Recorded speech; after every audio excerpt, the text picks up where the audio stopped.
adik-adik, kita jumpa lagi di dalam Alkipedia Sekolah Minggu Bethlehem.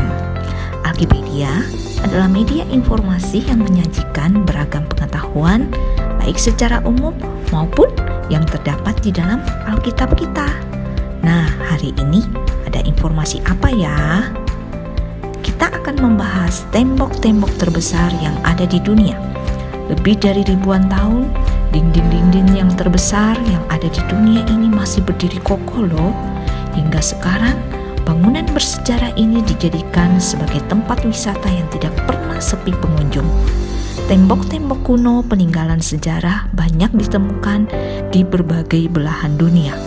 Bentuk bangunannya mengagumkan, spektakuler di zamannya, kokoh dan diakui sebagai salah satu keajaiban dunia.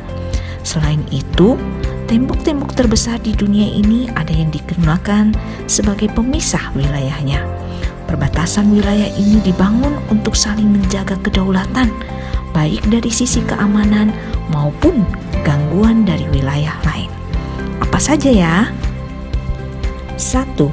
Tembok besar Cina atau The Great Wall. Dinding terbesar ini masuk ke dalam daftar keajaiban dunia.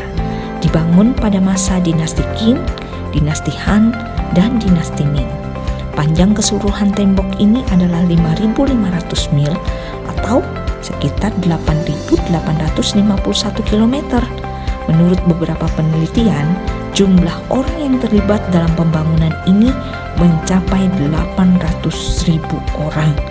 Dan tembok ini menghabiskan waktu berabad-abad di dalam pembangunannya, serta resmi selesai pada tahun 1644 ketika penguasa terakhir dari dinasti Ming digulingkan.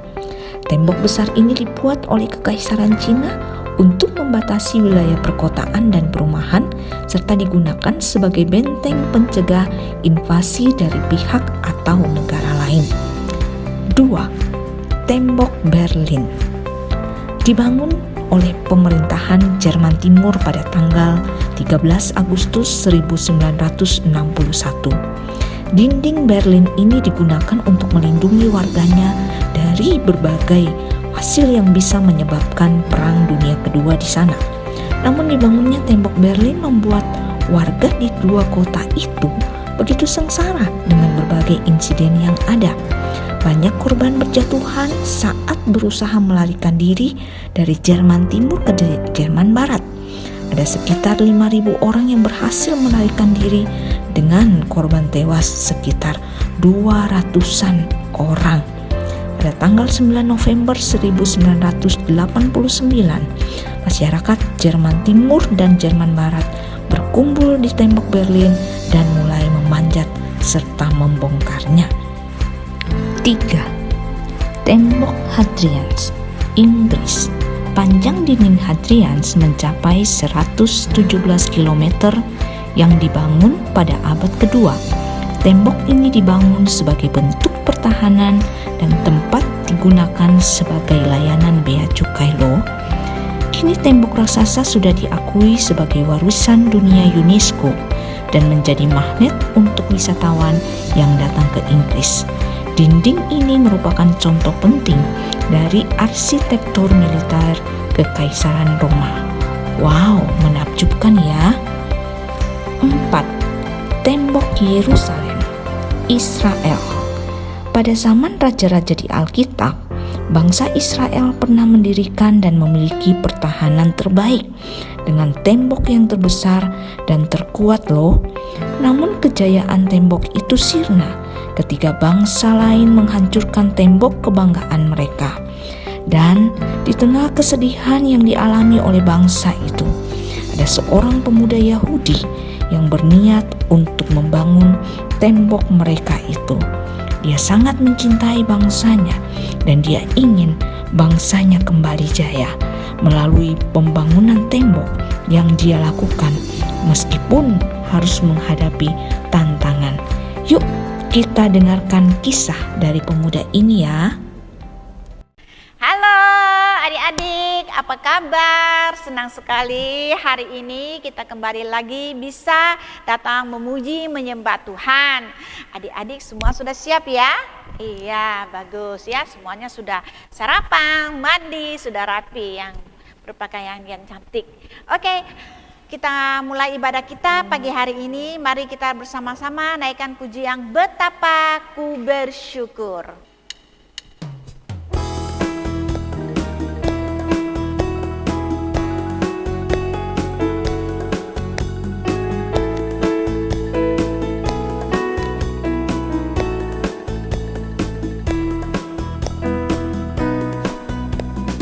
Betapa ku bersyukur atas segala berkat-Mu. Semua yang Kau berikan berguna bagiku. Allahku yang mulia, memelihara sempurna. Kau sertai langkahku selamanya. Syukur, syukur, ku bersyukur kepadamu. Puji, ku puji agung namamu. Sembah, ku sembah kesucianmu. Aku ada sebagaimana aku ada hanya karena anugerah-Mu. Betapa ku bersyukur, betapa ku bersyukur atas segala berkat-Mu.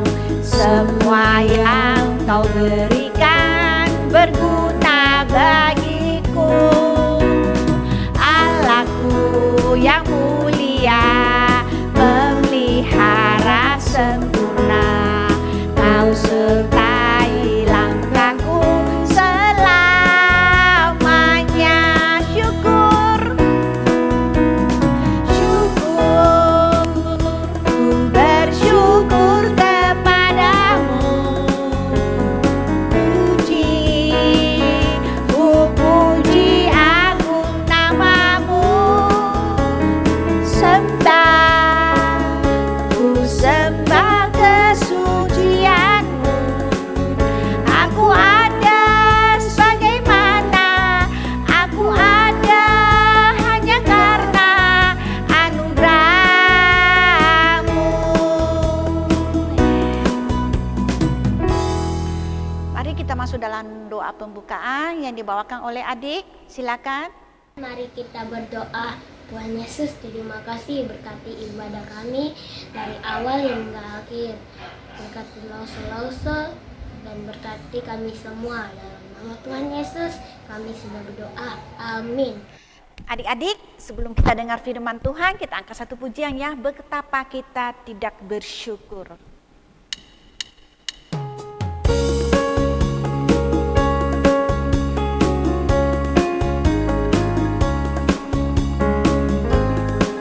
Betapa kita tidak bersyukur, bertanah air kaya dan subur, lautnya luas, gunungnya megah, menghijau padang, bukit dan lembah.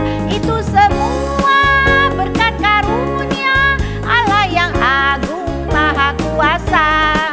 Itu semua berkat karunia Allah yang agung maha kuasa. Betapa kita tidak bersyukur, kita tidak bersyukur, bertanah air kaya dan subur, lautnya luas, gunungnya megah, menghijau padang, bukit dan lembah. Itu semua berkat karunia Allah yang agung maha kuasa. Itu semua berkat karunia Allah yang agung maha kuasa.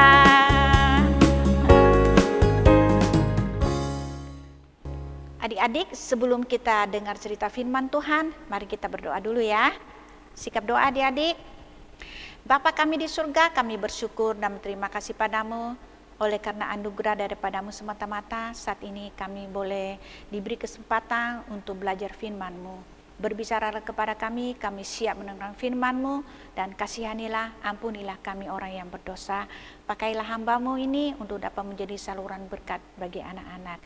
Di dalam nama Yesus Kristus kami sudah berdoa, amin. Nehemia menjabat sebagai juru minum Raja Artasasta kerajaan Persia.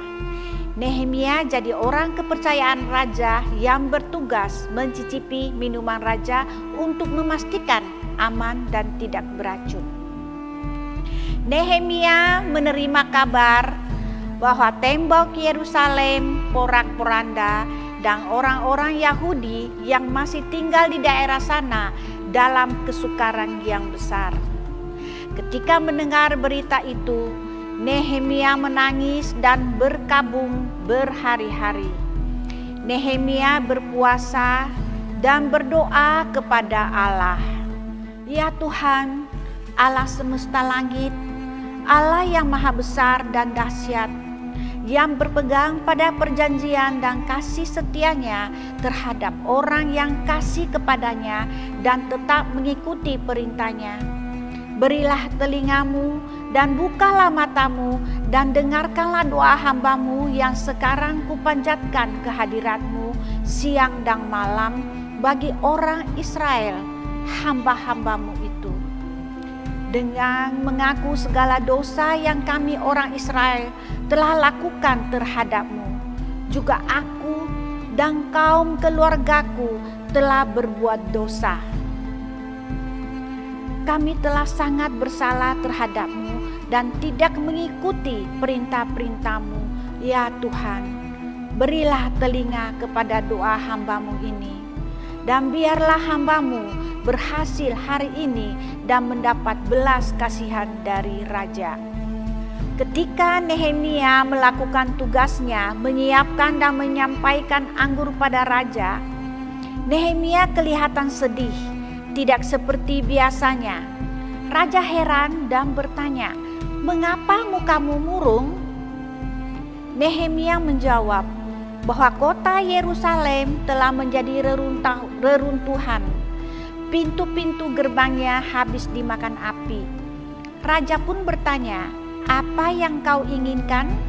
Sebelum menjawab, Nehemia berdoa kepada Allah semesta langit.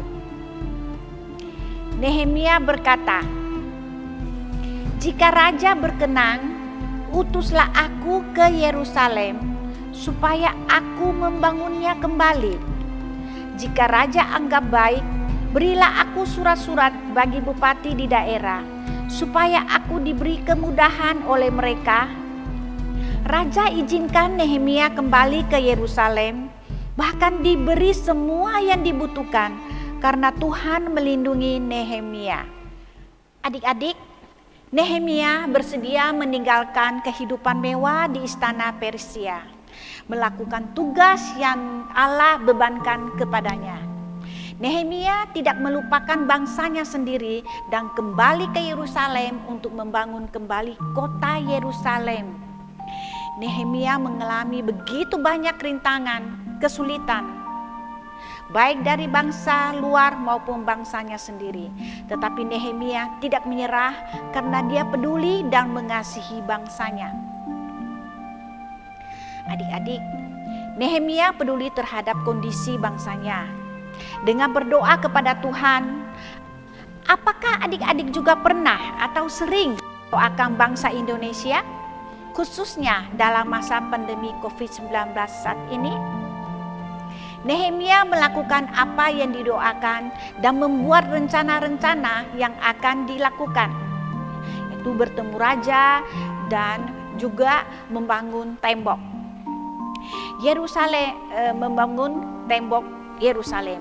Adik-adik juga harus setia ya, mendoakan bangsa Indonesia, juga cita-cita kalian dengan tekun belajar agar cita-cita adik-adik tercapai dapat berguna untuk bangsa Indonesia. Adik-adik, kita akan membaca ayat hafalannya. Harus seharap adik-adik bisa hafal ya. Terambil di Yeremia pasal 29 ayat 7. Yeremia di perjanjian lama ya adik-adik. Yeremia pasal 29 ayat 7. Sudah siap adik-adik Alkitabnya semuanya di tangan? Ayo. Ya, sudah ya? Kita baca sama-sama ya. Usahakanlah kesejahteraan kota kemana kamu aku buang, dan berdoalah untuk kota itu kepada Tuhan, sebab kesejahteraannya adalah kesejahteraanmu. Ulangi lagi ya. Yeremia pasal 29 ayat 7. Usahakanlah kesejahteraan kota kemana kamu aku buang, dan berdoalah untuk kota itu kepada Tuhan, sebab kesejahteraannya adalah kesejahteraanmu. Ya. Adik-adik yang bisa hafal tepat ya, kirim ke Lausuliwin ya. Hanya 3 saja ya. Nanti Lausuliwin kasih hadiahnya. Adik-adik, kita berdoa ya bersama-sama ya, karena kita harus juga bersyukur ya, bersyukur dengan bangsa Indonesia yang kita cintai ini ya. Mari adik-adik kita mau berdoa sama-sama. Ayo sikap doa. Bapa kami di surga, kami bersyukur untuk firman-Mu hari ini yang telah ingatkan kami untuk mau peduli dan mendoakan negara Indonesia yang kami cintai. Bapa, kami mohon belas kasihan daripada-Mu untuk bangsa Indonesia.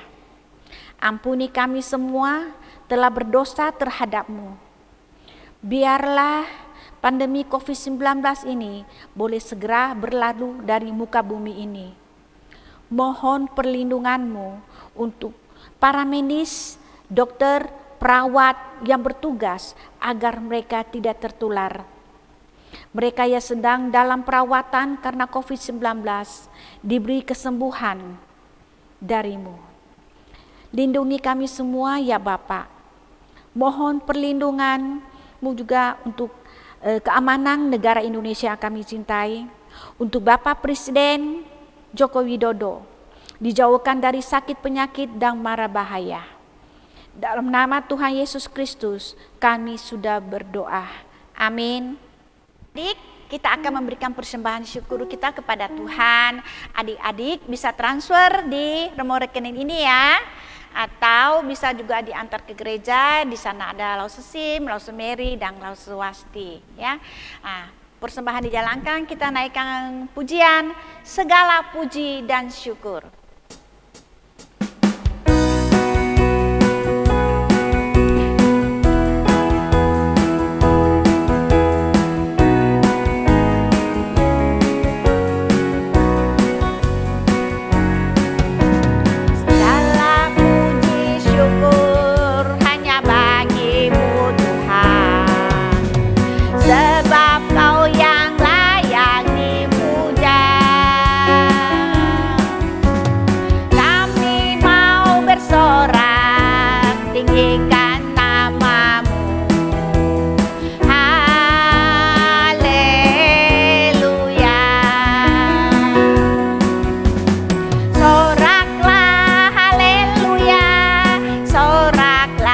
Haleluya.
dibawakan oleh adik.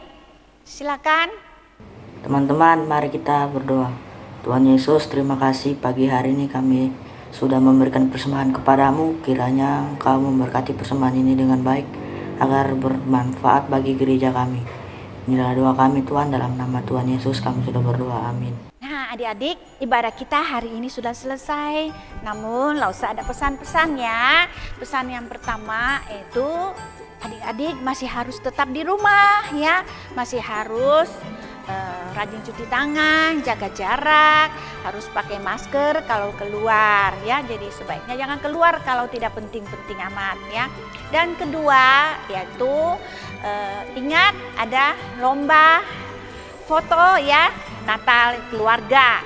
Nah ingatkan ya papa mama untuk segera buat, karena batas diserahkan fotonya itu pada tanggal 13 Desember. Nah ingat ya, fotonya itu landscape ya, jadi yang begini ya, jadi bukan yang berdiri ya, yang landscape ya. Dan kemudian yang ketiga, seperti biasa ya, ada persembahan Natal ya. Adik-adik bisa kasih masuk di amplop, atau adik-adik bisa transfer juga yang di bawah sini, tetapi ada keterangan bilang persembahan untuk Natal sekolah minggu dari siapa gitu. Atau bisa juga isi di dalam amplop dan tulis namanya dan bilang ini persembahan untuk Natal, bisa dibawa ke gereja juga ya. Itu pesan-pesan Lause. Oke, adik-adik tetap semangat, jaga kesehatan ya. Sampai jumpa minggu depan. Dadah.